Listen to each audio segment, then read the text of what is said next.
Hi everyone. I want to take a few minutes in this video snippet to talk with you a little bit about the Lit Circle project that we'll be doing throughout the rest of the course. You did a little bit of background reading in Module 1. You'll do a little bit more background reading in Module 2. But we're beginning to transition from theory to practice here, and that we're going to start to take the reading that you've done and put it into practice in fourth grade classrooms at Riverside. And the first step in that equation is something called the Literature Circle Launch Lesson. And that's a lesson that, as teams, you'll be facilitating in the fourth grade classrooms at Riverside. Dr. Indall will guide you through that process on Monday, April 11th. But the preparatory work we're going to do as a part of this course. And so in this module, there are really three main things that you need to accomplish in order to be fully prepared for that launch lesson. The first thing is simply to read the launch lesson. I'm holding up a copy here for you to see. I will upload this to D2L, also email it to you. And I think the best thing you can do is just sit and read through it point by point and make sure that you can visualize kind of what this lesson is all about and how it's going to operate in those fourth grade classrooms. In short, what it aims to do is introduce students to the Literature Circle project so they know what they'll be doing with you throughout April and early May. To introduce them to you. You may know some of those fourth grade students from prior clinical work, but to some you will be new faces, and so you'll have a chance to do that. But most importantly, to introduce them to the book choices that they have available to them. And each of you were assigned an Action 100 reading level based on the levels of the students. And you will have an opportunity to share with them a little bit about the book that you selected, more on that here later in this clip, so that they can decide which book within their parameters, so their reading level, which one they're most interested in reading and becoming a part of that literature circle. So there are three things that we need to accomplish within this module to be fully prepared for that lesson. As I said, the first is simply to read through the lesson so that you can picture how that's going to go. The second thing is that I've assigned each one of you a portion of the lesson to lead in one of the classrooms. And that's in your Module 1 roadmap. You'll see which portion of the lesson you've been assigned. The lesson is written with scripted teacher talk. So it's been designed to be very clear, very concise, very coherent. Obviously, I don't expect you to read it word for word verbatim. That would be a very boring lesson for them. But I do expect you to take the essence of the teacher talk there and bring that to life in the classroom. And one of the ways that we can make sure that happens is to spend some time preparing and rehearsing. And so that's one of the steps that I'm going to ask you to engage in this week, is rehearsing the portion you've been assigned to lead and actually videotaping that, reviewing the video yourself, and then eventually sending me either a video clip or a link to a YouTube video of you practicing that portion so that I can view that and then offer you some constructive feedback.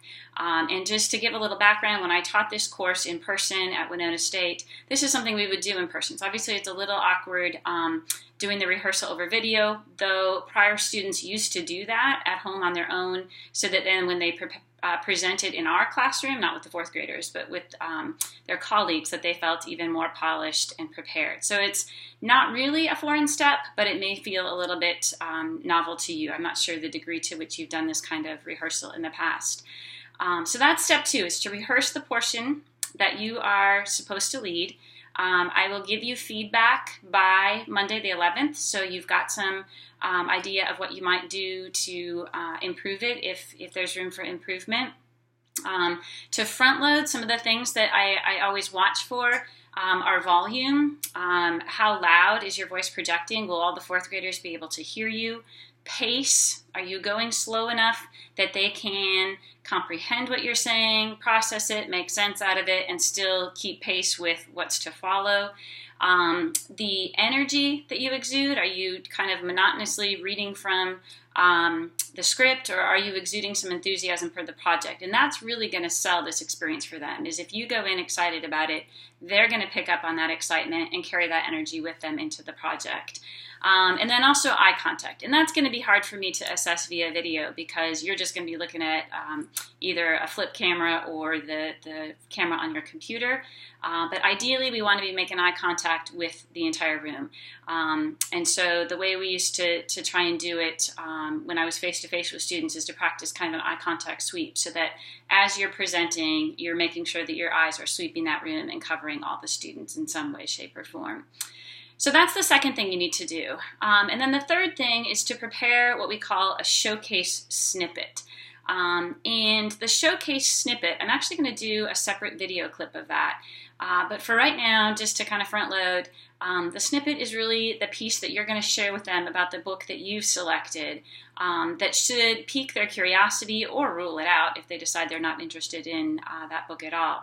But a little blurb you're going to share about the book so that they know a little bit about it and can decide whether or not that would be a good fit for them and their interests as readers.